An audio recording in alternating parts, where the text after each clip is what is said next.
Oleh itu kepada terdakwa Mario Dandi Satrio alias Dandi dengan pidana penjara selama 12 tahun dikurangi selama terdakwa Mario Dandi Satrio alias Dandi berada dalam tahanan, sementara dengan perintah terdakwa Mario Dandi Satrio alias Dandi tetap ditahan untuk membayar restitusi kepada anak korban Kristalino David Ozora alias Wareng sebesar 120 miliar 388 juta.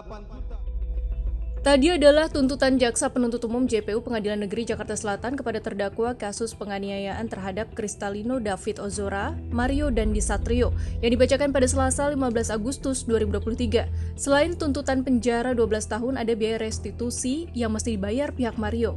Lalu apa yang dimaksud dengan restitusi?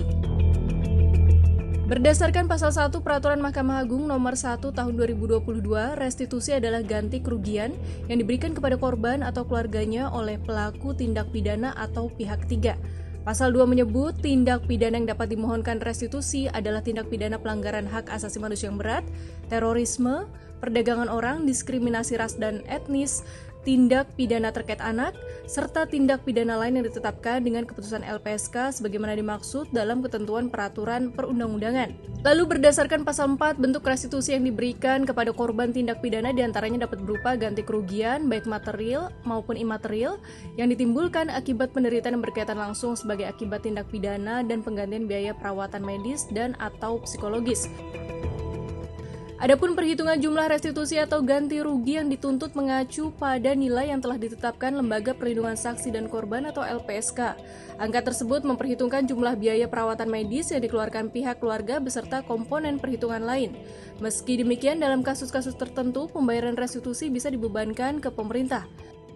Terkait kemampuan membayar restitusi, sebelumnya ayah Mario Rafael Alun mengirim surat ke PN Jakarta Selatan pada Selasa 25 Juli 2023 yang menerangkan bahwa dirinya menolak membayar biaya ganti rugi atau restitusi kepada korban karena hartanya sudah disita KPK. Rafael kini berstatus tersangka di KPK dengan dugaan kasus tindak pidana pencucian uang. Setelah pembacaan tuntutan oleh JPU hari ini, Majelis Hakim akan melanjutkan sidang pada Selasa 22 Agustus 2023 dengan agenda sidang pembelaan terdakwa.